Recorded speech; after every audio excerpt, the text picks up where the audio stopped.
سلمان رشدی پر جو حملہ ہوا، ہمارے ملک کے سابق وزیر اعظم جناب عمران خان صاحب سے جب پوچھا گیا کہ سلمان رشدی کے حملے کے بارے میں آپ کیا کہیں گے، تو عمران خان صاحب نے کہا کہ اس نے جو کتاب لکھ کر اربوں مسلمانوں کے دل دکھائے ہیں اس کی تو میں مذمت کرتا ہوں، لیکن جو اس پر حملہ ہوا ہے یہ ٹھیک نہیں ہوا، اس کی میں مذمت نہیں کرتا۔ تو جو آج کل پی ٹی آئی کے لیڈر ہیں عمران خان صاحب،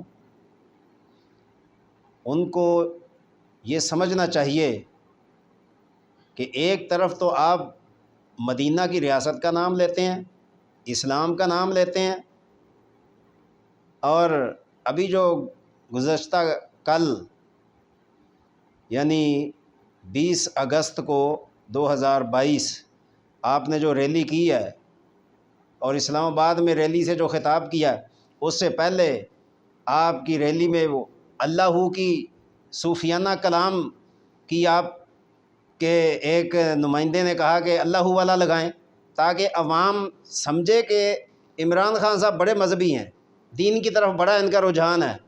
یہ دین کو، مذہب کو کیا آپ استعمال نہیں کر رہے؟ آپ نہیں سمجھتے؟ اور جو آپ نے اس حملے کی مذمت نہیں کی کہ اور بلکہ یہ کہا کہ یہ برا کیا جس نے بھی حملہ کیا، اب آپ کا کہنا ہے کہ میرے بیان کو توڑ مروڑ کر بیان کیا جا رہا ہے۔ 92 کے ایک صحافی ارشاد احمد عارف صاحب، وہ کہتے ہیں کہ میں نے فون کیا عمران خان صاحب کو اور اس بارے میں پوچھا تو انہوں نے کہا کہ میں نے ایسا کچھ نہیں کہا۔ اگر آپ نے ایسا کچھ نہیں کہا، ہم سمجھتے ہیں ٹھیک ہے، آپ کی بات کا ہم اعتبار کرتے ہیں، تو آپ اس بیان کی تردید کیوں نہیں کرتے؟ اخبار میں، ٹی وی چینل میں، سوشل میڈیا پر آپ کیوں نہیں اس کی تردید کرتے کہ میں نے یہ نہیں کہا، میری طرف یہ منسوب کیا جا رہا ہے؟ اور لوگ آپ کو اس بنیاد پر پہلے تو یہودی ایجنٹ کہتے تھے، اب اس پر انہوں نے مہر لگا دی ہے کہ یہ پکا یہودی ایجنٹ ہے۔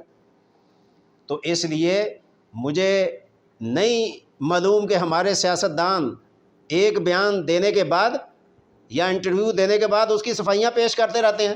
آپ اپنی انٹرویو میں ایسی بات کیوں نہیں کرتے جس کی صفائی نہ دینی پڑے، بعد میں آپ کو اس پر شرمندگی نہ اٹھانی پڑے؟ تو اس لیے اگر آپ نے یہ نہیں کہا تو آپ تردید کریں، واضح طور پر علی اعلان تردید کریں۔ پاکستان کے سارے فورم آپ کے سامنے ہیں، اور اگر آپ تردید نہیں کرتے اور محسوس یہ ہوتا ہے جو کیونکہ اسلام کا تو کسی کو پتہ نہیں ہے کہ دل میں کس کے کتنا ایمان ہے، لیکن اسلام نے ظاہری اسلام کی بھی کوئی شرط رکھی ہے نا کہ اقرار باللسان و تصدیق بالقلب۔ اب اقرار باللسان پہ اگر بات کریں تو آپ کی حکومت میں آسیہ ملعونہ کو بھگایا گیا، اس کا کوئی انکار نہیں کر سکتا۔ آپ کی حکومت میں جو ہے وہ عبدالشکور قادیانی کو پناہ دی گئی، اس کا کوئی انکار نہیں کر سکتا۔ اور اسی طرح اور بھی کچھ واقعات ہیں کہ ایک قادیانی کو آپ نے مشیر رکھنے کی بھی کوشش کی تھی۔ یہ جو ظاہری حالات ہیں یہ کس چیز پر دلالت کرتے ہیں؟ تو اس لیے ایک پاکستانی اسلامی ملک کے اندر ایک بڑی جماعت کا لیڈر وہ غیر مسلم کے حق میں اگر کوئی سوچ اور رائے رکھتا ہے تو اربوں مسلمانوں کے دل نہیں دکھاتا؟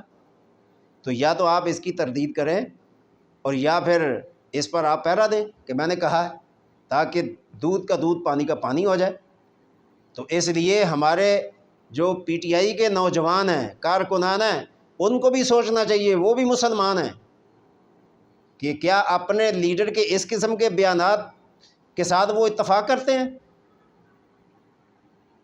اور ان کو اتفاق نہیں کرنا چاہیے۔ اس لیے یہ پاکستانی سیاست کا مسئلہ نہیں ہے، یہ قرآن و سنت کا مسئلہ ہے، یہ نبی اور ختم نبوت کا مسئلہ ہے، یہ ایمان کا مسئلہ ہے، یقین کا مسئلہ ہے، اور دنیا اور آخرت کا مسئلہ ہے۔ بارگاہ الہی کے دربار میں حاضر ہونے کا مسئلہ ہے، نبی صلی اللہ علیہ وسلم کی شفاعت کا مسئلہ ہے۔ اگر آپ اس قسم کے بیانات کے بعد بھی آپ اس کو لیڈر مانتے ہیں تو پھر اس سے تو پوچھ گچھ جو ہوگی سو ہوگی، آپ بھی نہیں بچیں گے۔ اللہ تعالی ہمیں صحیح